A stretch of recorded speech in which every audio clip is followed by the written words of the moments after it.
Hello बच्चों, welcome to our channel. आज के इस वीडियो में मैं आप लोग को पढ़ाने वाला हूँ क्लास 11th OCM से चैप्टर नंबर 9। और आज का हमारा बहुत ही बढ़िया टॉपिक है। आज मैं आपको पढ़ाऊंगा रिटेल ट्रेड के बारे में। तो रिटेल ट्रेड का हम लोग मीनिंग देखेंगे, इसकी सर्विसेज देखेंगे कि एक रिटेलर जो होता है वो होलसेलर और जो प्रोड्यूसर होता है उसको क्या क्या सर्विसेज प्रोवाइड करता है। आपको पता है ये वाला जो टॉपिक है ना, मार्किंग स्कीम की बात करें तो ये वाला टॉपिक आप लोग को एग्जाम में देखने को मिल सकता है 5 मार्क में।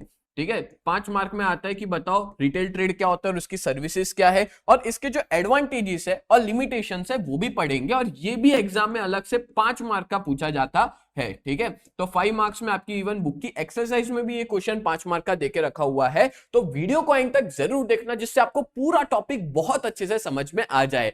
आगे बढ़ने से पहले मैं आप लोग को एक इंफॉर्मेशन देना चाहूंगा कि अगर आप लोग 11th में हो या 12th में आने वाले हो, ठीक है, तो आप लोग हमारा कोर्स को परचेस कर सकते हो। बिकॉज हमारे कोर्स के अंदर प्रॉपर तरीके से चारों सब्जेक्ट्स पढ़ाए जाते हैं, अकाउंट, स्टैट्स, इकोनॉमिक्स और OCM, और ये हमारे ऐप के अंदर अवेलेबल है। अगर आप लोग ने हमारी ऐप को डाउनलोड नहीं किया है तो प्ले स्टोर पर UGT नाम से अवेलेबल है, जाकर के डाउनलोड कर सकते हो। साथ साथ में वहां पे हम लोग लाइव लेक्चर भी पढ़ाते हैं, रिकॉर्डेड वीडियोस भी प्रोवाइड करते हैं। तो आपका जो स्कोर है ना वो बहुत अच्छा बढ़ने वाला है, और अभी तक बहुत सारे बच्चों ने हमारे इस कोर्स के अंदर ज्वाइन कर लिया है। तो आप लोग 11th के कोर्स में भी कर सकते हो, एज वेल एज 12th का कोर्स भी अवेलेबल है। तो नेक्स्ट ईयर आप 12th में जब आते हो तो उसमें भी आप एनरोल कर लेना। आपका डेफिनेटली बोर्ड का जो रिजल्ट होगा ना वो मैं गारंटी देता हूं बहुत बढ़िया आएगा। ठीक है, तो चलिए शुरुआत करते हैं आज के हमारे इस टॉपिक की, जहां पे हम लोग रिटेल ट्रेड पढ़ेंगे। तो चलो देखते हैं सबसे पहले रिटेल ट्रेड होता क्या है। तो रिटेल ट्रेड मतलब क्या कि जब भी कोई भी तरह के गुड्स को खरीदा जाता हो स्मॉल या लार्ज क्वांटिटी में, किससे खरीदते हैं? या तो होलसेलर से खरीदूंगा या तो किससे खरीदूंगा? प्रोड्यूसर से खरीदूंगा। तो होलसेलर प्रोड्यूसर से खरीदा जाएगा गुड्स, और किसको बेचा जाएगा? कस्टमर को बेचा जाएगा। ठीक है, कस्टमर को उसकी रिक्वायरमेंट के हिसाब से गुड्स और सर्विस बेची जाएगी। गुड्स बेचा जाएगा तो उसको क्या कहेंगे हम लोग? रिटेल ट्रेड कहेंगे। अब देखते हैं, रिटेलर एक जो होता है ना वो डायरेक्ट कांटेक्ट में होता है कस्टमर्स के साथ, जिसकी वजह से उसको पता है, एक रिटेलर को पता होती है कि कस्टमर को किस तरह के गुड्स और सर्विस की रिक्वायरमेंट है, किस तरह की जरूरत है, नीड क्या है। ठीक है, और उसी की वजह से वो हमेशा ट्राई करता है कि अपने कस्टमर्स को बेटर सर्विस प्रोवाइड करे। और एक रिटेलर होता है ना जो एक लिंक होता है, किसके बीच में लिंक होता है? होलसेलर के बीच में और कस्टमर के बीच में लिंक माना जाता है, एक चैनल। अब आपको पता ही है कि जो चैनल ऑफ डिस्ट्रीब्यूशन है उसमें सबसे पहले कौन आता है? सबसे पहले आता है प्रोड्यूसर। ठीक है, प्रोड्यूसर के बाद कौन आता है? तो प्रोड्यूसर के बाद आता है होलसेलर। होलसेलर के बाद कौन आता है? तो होलसेलर के बाद आता है रिटेलर। रिटेलर के बाद कौन आता है? तो उसके बाद आता है कस्टमर। तो इस तरह से ये पूरी चैनल ऑफ डिस्ट्रीब्यूशन है। तो यहाँ पे रिटेलर किसके बीच की लिंक है? तो वो लिंक है होलसेलर के बीच की और कस्टमर के बीच की। ठीक है, तो यहाँ पे हम लोग कहेंगे कि ये बहुत इंपॉर्टेंट लिंक है होलसेलर और कस्टमर के बीच में। बोलो क्लियर हो गया ना? बहुत ज्यादा इजी था ये। चलो आगे देखते हैं अपने service of retailer to wholesaler and producer. क्या क्या सर्विस प्रोवाइड की जाती है होलसेलर को और प्रोड्यूसर को, किसके द्वारा? रिटेलर के द्वारा। अब देखो रिटेल मतलब क्या होता है कि अपने यहाँ पे अपने एरिया में जो भी दुकानें देखते हैं, ठीक है, जो नॉर्मल किराने की दुकान हो गई, फ्रूट वेजिटेबल वाले की दुकान हो गई, या तो फिर कोई हम कहेंगे खिलौनों की दुकान हो गई, मोबाइल फोन की दुकान हो गई, वो सारी जो शॉप्स होती है वो क्या होगी? एक तरह से रिटेल शॉप्स होती है, जहां पे रिटेल में चीजें मिलती है, जहां पे हम लोग हमारी रिक्वायरमेंट के हिसाब से खरीद सकते हैं। तो वहां पे जो रिटेलर है, ठीक है, जो ओनर है उस दुकान का, वो क्या क्या सर्विस प्रोवाइड करता है वो होलसेलर को और प्रोड्यूसर को। तो पहला इंफॉर्मेशन अबाउट द मार्केट। अब देखो रिटेलर ना कस्टमर से जुड़ा हुआ है, रिटेलर को पता है कि मार्केट में क्या चल रहा है, तो वो हर एक तरह की इंफॉर्मेशन किसको देता है? प्रोड्यूसर को और होलसेलर को देता है। वो इंफॉर्मेशन देता है होलसेलर को, होलसेलर इंफॉर्मेशन पास ऑन करता है प्रोड्यूसर को। क्लियर? चलो आगे देखते हैं। तो एक रिटेलर जो होता है ना वो डिमांड उसको पता होती है कि मार्केट में कस्टमर को क्या चीज चाहिए, क्या किस चीज की डिमांड है, लोगों को क्या टेस्ट है, लोगों का प्रेफरेंस क्या है, हर एक चीज की डायरेक्ट नॉलेज होती है किसको? एक रिटेलर को, क्योंकि वो डायरेक्ट कांटेक्ट में आता है अपने कस्टमर्स के साथ, और उसके पास जो भी इंफॉर्मेशन आती है वो पास करता है प्रोड्यूसर को। किसके थ्रू पास करता है? तो होलसेलर के थ्रू। बताया अभी मैंने, होलसेलर के थ्रू प्रोड्यूसर तक वो इंफॉर्मेशन पास ऑन की जाती है। फिर दूसरा देखे हेल्प्स इन एडवर्टाइजमेंट। अब आपको पता ही होगा कि एक रिटेलर होता है ना, वो एडवर्टाइज करता है प्रोड्यूसर और होलसेलर की प्रोडक्ट को। कैसे एडवर्टाइज करेगा? तो साइन बोर्ड लगा के। आपके घर के नजदीक जो किराने की दुकान है, ग्रोसरी स्टोर है या कोई हार्डवेयर की दुकान है, तो आपने देखा होगा कि वहां पे वो बैनर्स लगाए हुए होते हैं, ठीक है, अलग अलग प्रोडक्ट के। जैसे कोई सिंह तेल की कंपनी है, ठीक है, विमल सिंह तेल है या जो भी है, सनफ्लावर ऑयल है, वो सब कंपनियों के बड़े बड़े होर्डिंग्स लगाए हुए होते हैं। अगर कोई हार्डवेयर की दुकान है तो वहां पे होर्डिंग लगाए होते हैं एस्ट्रल पाइप के। अगर मान लो कोई पान की दुकान है, ठीक है, मतलब अपने कहते हैं पान का गल्ला अपने देखते हैं, तो वहां पे कोई सिगरेट की कंपनी के बोर्ड लगाए होते हैं, कोई पान मसाला कंपनी के बोर्ड लगाए होते हैं, विमल हो गया है या बाबा इलायची हो गया है। तो ये सब क्या है? तो रिटेलर जो है वो एडवर्टाइजमेंट में मदद करता है। किसकी एडवर्टाइजमेंट में?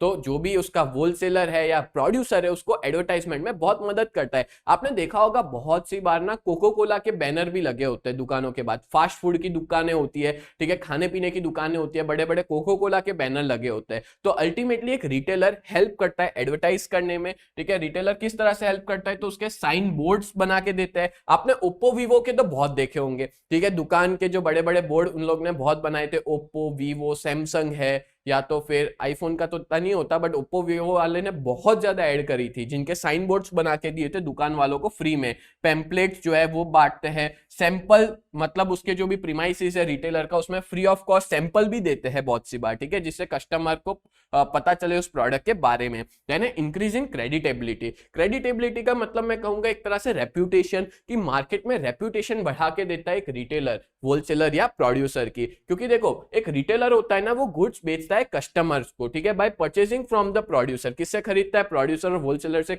चीजें खरीदता है और कस्टमर को बेचता है, जिससे अच्छी क्वालिटी के गुड्स रीजनेबल प्राइस पे मिल पाते हैं एक कस्टमर को। और इसी की वजह से जो क्रेडिटेबिलिटी है मार्केट में वो बढ़ती है। किसकी क्रेडिटेबिलिटी बढ़ती है? प्रोड्यूसर की या तो फिर होलसेलर की। बोलो क्लियर हो गया?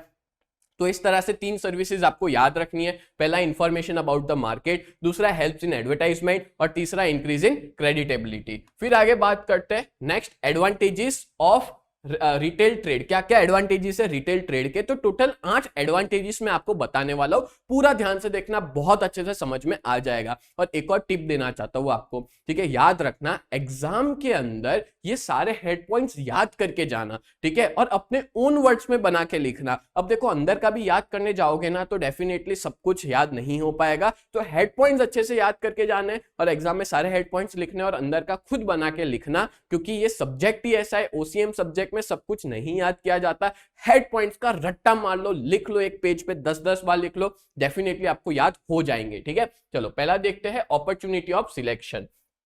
तो अपॉर्चुनिटी ऑफ सिलेक्शन में क्या दिया है? तो रिटेल ट्रेड के अंदर जो रिटेलर होता है ना, उसके पास बहुत सारी अलग अलग वैरायटी होती है गुड्स की, ठीक है, जो भी प्रोड्यूसर उसको देते हैं। तो बहुत सारे अलग अलग प्रोड्यूसर से गुड्स आते हैं और अपने शॉप पे वो वैरायटी ऑफ गुड्स रखता है। जैसे अगर मान लो कि मैं शैम्पू लेने गया, ठीक है, तो वो दुकान पे सिर्फ एक शैम्पू की कंपनी नहीं होगी, ठीक है, बहुत सारे अलग अलग शैम्पू की कंपनियों के प्रोडक्ट्स वहां पे पड़े होंगे, ठीक है, जिसकी वजह से कस्टमर को एक अपॉर्चुनिटी मिलती है कि हम अलग अलग प्रोडक्ट्स को सिलेक्ट कर सके। देन है होम डिलीवरी ऑफ गुड्स, यानी कि जो रिटेल ट्रेड होता है ना, वो बहुत सी बार रिटेलर को सर्विस देता है कि घर पे गुड्स देके जाए, ठीक है, मतलब एक रिटेलर अपने कस्टमर को घर तक गुड्स की डिलीवरी करता है। जैसे मैं बात करूं तो हमारे घर पे जो भी ग्रोसरी का सामान आता है, किराने की दुकान वाला खुद आके देके जाता है, ठीक है, फ्री ऑफ कॉस्ट, मतलब कि वो आने जाने का भी पैसा नहीं लेता। तो अल्टीमेटली होम डिलीवरी भी प्रोवाइड की जाती है कस्टमर के घर तक, जिसकी वजह से कस्टमर का टाइम बच जाता है। तो ये दो अपने ने एडवांटेजेस देखे, अपॉर्चुनिटी ऑफ सिलेक्शन, और दूसरा देखा होम डिलीवरी ऑफ गुड्स।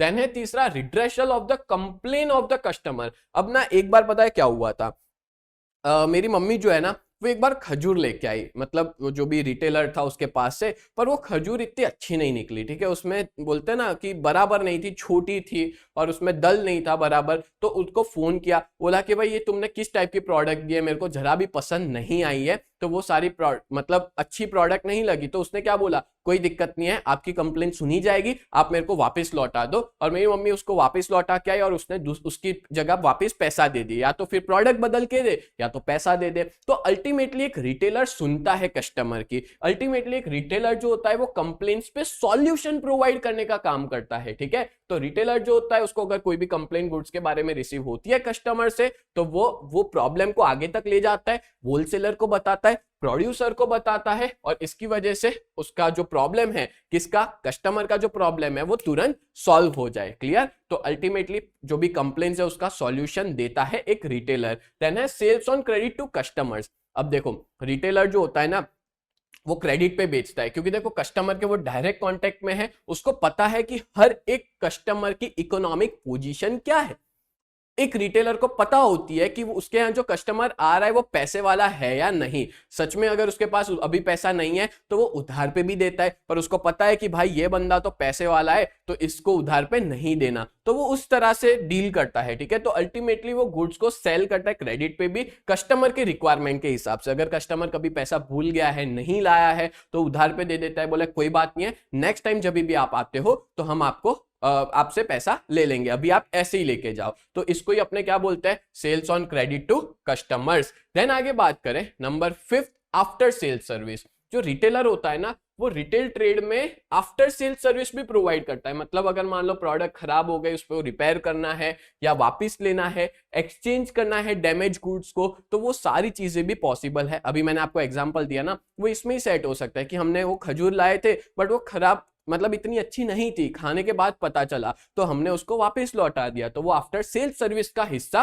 हुआ। क्लियर? नेक्स्ट है helpful to decision of purchase. अब देखो बहुत सी बार मैं कोई शॉप पे गया, मेरे को नहीं पता कि कितने टाइप्स की प्रोडक्ट है, मैं कौन सी खरीदूं, मैं कंफ्यूज हो गया हूं, तो एक रिटेलर मेरे को गाइड करेगा, मेरे को बताएगा कि कौन सी अच्छी और कौन सी खराब है। इन शॉर्ट एक अच्छा डेमोस्ट्रेशन देगा प्रोडक्ट का। एक रिटेलर जो होता है वो रिटेल ट्रेड के अंदर और इंफॉर्मेशन बताएगा, उसके यूज क्या है, उसकी क्वालिटी, प्राइस, हर एक तरह की चीजें वो मेरे को एक्सप्लेन करेगा, फायदे मेरे को बताएगा, जिससे मैं बहुत अच्छे से डिसीजन ले सकूं। तो कस्टमर के लिए बहुत काम की चीज है, डिसीजन लेने में बहुत हेल्प करता है एक रिटेलर। ठीक है, जब भी मैं कंफ्यूज हो जाता हूं तो पूछता है कि आपकी रिक्वायरमेंट क्या है, देखो इस चीज में ये है, उसका डेमो भी दिखाता है, इसको ऐसे यूज करते हैं, इसके ये फायदे हैं। तो अल्टीमेटली मैं उस प्रोडक्ट को बहुत आसानी से और मेरी रिक्वायरमेंट के हिसाब से खरीद सकता हूं। क्लियर? तो ये एडवांटेजेस है। आगे बढ़ने से पहले मैं आप लोग को बहुत इंपॉर्टेंट इंफॉर्मेशन देना चाहता हूं। अगर आप लोग 11 GSEB कॉमर्स में हो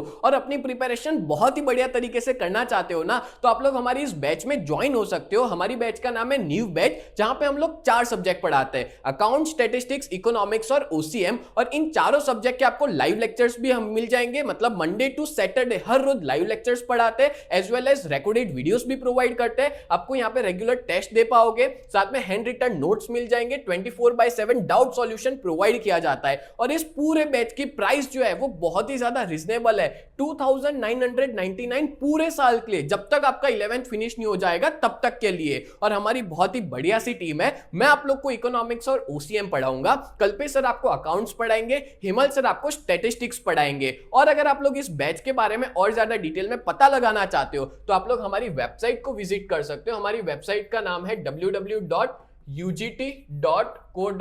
इस वेबसाइट पे आप लोग विजिट कर सकते हो। एज वेल एज अगर आप लोग ने अभी तक हमारी ऐप को डाउनलोड नहीं किया है तो प्ले स्टोर पे जाकर के UGT नाम से आप सर्च कर सकते हो, प्ले स्टोर पे अवेलेबल है, जाके डाउनलोड कर लीजिए। और अगर आप लोग आईफोन यूजर हो तो ऐप स्टोर के ऊपर माई इंस्टीट्यूट के नाम से अवेलेबल है, आप वहां पे जाकर के भी डाउनलोड कर सकते हैं। और उसका ORG कोड है VUGKX, उसका ORG कोड है। ठीक है, और अगर आप लोग हमारा कांटेक्ट करना चाहते हो, अपने पेरेंट्स की बात करवाना चाहते हो, तो हमारा कांटेक्ट नंबर है 7202012221। ये हमारे ऑफिस का कांटेक्ट नंबर है, इस पे आप लोग कांटेक्ट कर सकते हो। सच बता रहा हूं, इस बैच में अगर आप ज्वाइन हो जाते हो ना तो आपका बहुत ही बढ़िया रिजल्ट आएगा। अभी तक बहुत सारे ऐसे बच्चे हैं जो इस बैच में जुड़ चुके हैं, और बहुत से ऐसे भी बच्चे हैं जो ऑफलाइन में भी ट्यूशन जाते हैं और अपने बैकअप के लिए वो लोग हमारी इस बैच में जुड़े हुए हैं, और जिनका रिजल्ट भी बहुत अच्छा खासा आ रहा है। तो जल्द से जल्द आप लोग हमारी इस बैच में जुड़ जाइए, जिसमें आपका ही फायदा है। चलो आगे बढ़ते हैं नेक्स्ट टॉपिक पे।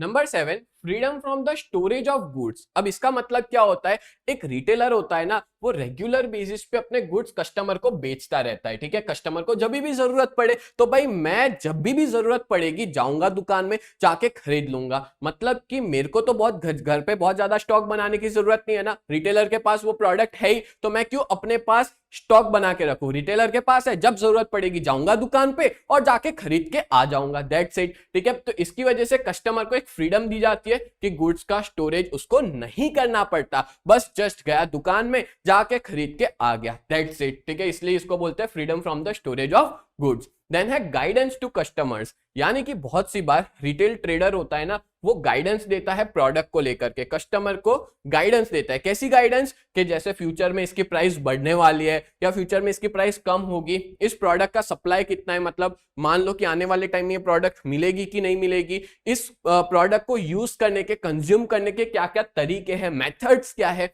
हर एक चीज एक रिटेलर अपने कस्टमर को बताता है। जैसे मान लो मैंने कोई खाने पीने की चीज ली है, ठीक है, जैसे मान लो कोई गरम मसाला लिया है, तो उसको यूज कैसे करना है, किस टाइम पे मेरे को सब्जी के अंदर वो गरम मसाला डालना है, हर एक चीज वो मेरे को एक्सप्लेन करेगा। इन शॉर्ट गाइडेंस प्रोवाइड करता है कस्टमर को रिटेलर। बोलो क्लियर हो गया? तो इस तरह से टोटल 8 अपने ने एडवांटेजेस पढ़े। अब मैं आपको बहुत इजी लैंग्वेज में लिमिटेशन समझा देता हूं। और एक चीज याद रखना, अगर आप लोग मेरा वीडियो पूरा अच्छे से देख लेते हो ना, तो गारंटी देता हूं आपको पूरा टॉपिक बहुत बहुत अच्छे से समझ में आ जाएगा, गारंटी है। ठीक है, और इतना अच्छे से एक्सप्लेन करने वाले बहुत कम टीचर्स होते हैं। तो डेफिनेटली अगर वीडियो को अच्छा लगा हो तो आप लोग हमारी चैनल को जरूर सब्सक्राइब करना और अपने दोस्तों तक भी ये वीडियो को पहुंचाना। ठीक है, चलिए तो देखते हैं लिमिटेशंस क्या है रिटेल ट्रेड के। तो पहला है more capital investment. More capital investment में क्या आएगा, जो रिटेल ट्रेड में ट्रेडर होता है ना, उसको अपॉर्चुनिटी दी जाती है, कस्टमर वो अपॉर्चुनिटी देता है कस्टमर को कि कोई भी प्रोडक्ट आके वो खरीद ले। तो भाई उसके लिए एक रिटेल ट्रेडर को तो बहुत सारी प्रोडक्ट रखनी पड़ेगी, तब जाके कस्टमर आएगा और उसमें से एक एक जो उसको चाहिए होगी वो प्रोडक्ट सिलेक्ट करेगा। जैसे अभी एक एग्जांपल दिया, मान लो कि मेरे को ना शैम्पू खरीदना है, ठीक है, तो मैं उस दुकान पे गया, जो भी ग्रोसरी स्टोर पे भी मिलता है, कोई केमिस्ट की दुकान होती है, दवाइयां बेचते हैं, वहां पे भी मिल जाता है। मैं वहां गया, मैंने पूछा आपके पास कौन से शैम्पू है, तो ऐसा नहीं बोलेगा एक यही है आपको यही खरीदना है, वो बोलेगा मेरे पास क्लिनिक प्लस का है, लॉरियल का है,